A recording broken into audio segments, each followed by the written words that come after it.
दोस्तों, आप सभी पर हनुमान जी की कृपा हमेशा के लिए बरसती रहे। आज हम आपको सुनाने जा रहे हैं व्रत कथा। जी हाँ, इस व्रत को करने पर हनुमान जी करेंगे सभी कष्ट को दूर। जाने महत्व, पूजा विधि और कथा। मंगलवार को अंजनी पुत्र हनुमान जी का उपवास, सच्चे मन से पूजा और व्रत कथा कहने और सुनने से हनुमान जी विशेष कृपा प्राप्त होती है और सभी कष्ट दूर होते हैं। हनुमान जी का व्रत रखने वाले को हर मंगलवार इस कथा का पाठ करना चाहिए। हनुमान जी को पराक्रम, बल, सेवा और शक्ति के आदर्श देवता माने जाते हैं। इसी वजह से पुराणों में हनुमान जी को सकल गुण विधान भी कहा जाता है। गोस्वामी तुलसीदास ने भी लिखा है कि चारों जुग प्रताप तुम्हारा, हे प्रसिद्ध जगत उजियारा। इस चौपाई का अर्थ है कि हनुमान जी इकलौते ऐसे देवता हैं जो हर युग में किसी न किसी रूप गुणों के साथ जगत के लिए संकट मोचन बनकर मौजूद रहेंगे। शास्त्रों में कहा गया है कि हनुमान जी की सेवा करने और उनका व्रत रखने से उनकी विशेष कृपा अपने भक्तों पर हमेशा बनी रहती है। जानिए मंगलवार की व्रत कथा और पूजन विधि। ज्योतिष शास्त्रों के अनुसार हनुमान जी का व्रत करने से कुंडली में मौजूद सभी ग्रह शांत हो जाते हैं और उनकी असीम कृपा प्राप्त होती है। अपने भक्तों पर आने वाले हर संकट को हनुमान जी दूर करते हैं। सनातन प्राप्ति यानी कि आप संतान प्राप्ति के लिए भी हनुमान जी का व्रत काफी फलदायी माना गया है। इस व्रत को करने से भूत प्रेत और काली शक्तियों का प्रभाव नहीं पड़ता है। मंगलवार का व्रत करने से सम्मान, साहस और पुरुषार्थ बढ़ता है। अब जान लेते हैं मंगलवार पूजन विधि क्या है। हनुमान जी का व्रत लगातार 21 मंगलवार करना चाहिए। मंगलवार के दिन ब्रह्म मुहूर्त में उठकर स्नान वगैरह से निवृत्त होकर सबसे पहले हनुमान जी का ध्यान करें और व्रत का संकल्प लें। इसके बाद ईशान कोण की दिशा में यानी कि उत्तर पूर्व कोने में किसी एकांत स्थान पर हनुमान जी की मूर्ति या फिर तस्वीर स्थापित करें। फिर गंगा जल के छींटे देकर उस पर लाल कपड़ा धारण कराएं। फिर पुष्प, रोली और अक्षत के छींटे दें। इसके बाद चमेली के तेल का दीपक जलाएं और तेल की कुछ छींटे मूर्ति या फिर तस्वीर पर भी डालें। इसके बाद हनुमान जी को फूल अर्पित करें और अक्षत व फूल हाथ में रखकर उनकी कथा सुने और हनुमान चालीसा और सुंदर कांड का पाठ अवश्य करें। इसके बाद आप भोग लगाएं और अपनी मनोकामना बाबा से कहें और प्रसाद सभी में वितरित कर दें।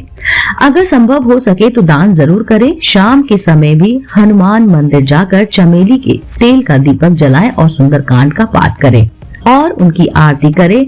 21 मंगलवार के व्रत होने के बाद 22वें मंगलवार को विधि विधान के साथ बजरंग बली का पूजन करके उनको चोला चढ़ाएं।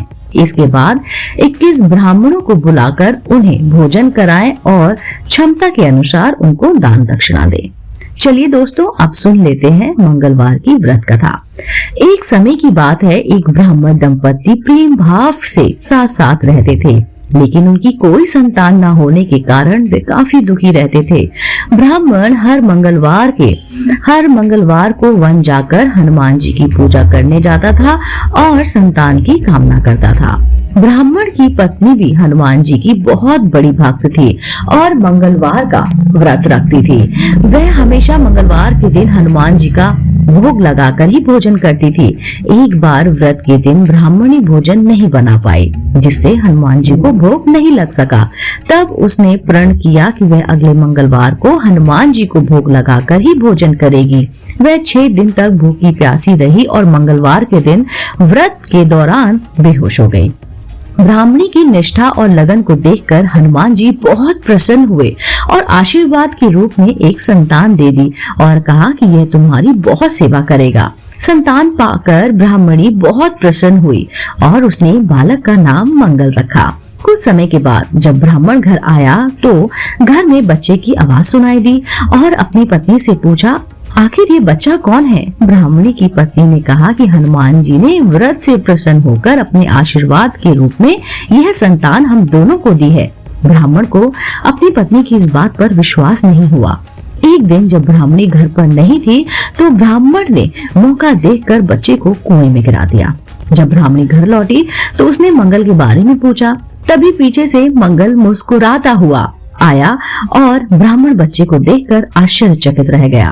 रात को हनुमान जी ने ब्राह्मण को अपने दर्शन दिए और बताया, यह संतान तुम्हारी है। ब्राह्मण सत्य जानकर बहुत खुश हुआ।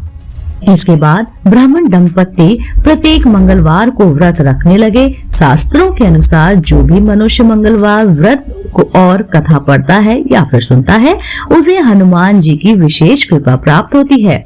उसके सभी कष्ट दूर होते हैं और हनुमान जी की दया हमेशा हमेशा बनी रहती है। जय बजरंग बली। दोस्तों, उम्मीद करती हूँ आपको ये मंगलवार की कथा जरूर पसंद आई होगी।